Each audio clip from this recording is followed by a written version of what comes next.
કાળઝાળ ઉનાળાની શરૂઆત થતાં જ ઠંડક આપતા લીંબુ હવે સામાન્ય માણસના ખિસ્સા દજાડવા લાગ્યા છે। ડભોઈના શાકભાજી માર્કેટમાં લીંબુની આવક ઘટતા ભાવમાં તોતિંગ ઉછાળો જોવા મળ્યો છે।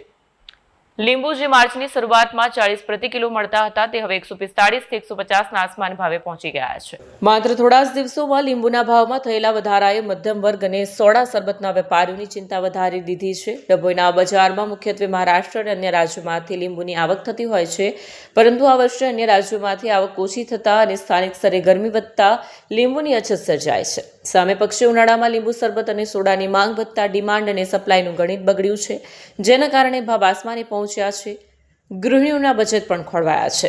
દાળ, શાક કે અન્ય વાનગીઓમાં લીંબુનો રસ ભરતા સ્વાદ બમણો થઈ જાય છે, પરંતુ હવે ₹150ના ભાવે લીંબુ ખરીદવા સામાન્ય પરિવાર માટે મોંઘા સાબિત થઈ રહ્યા છે। અમીર હોય કે ગરીબ, દરેક વ્યક્તિ અત્યારે ઉનાળાની ગરમીથી બચવા લીંબુ પાણીનો આશરો લઈ રહી છે।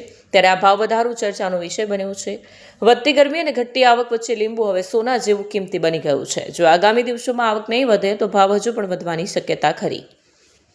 वीडियो जर्नलिस्ट फजल रजा खत्री साथे सत्या टीवी न्यूज़ डभोई।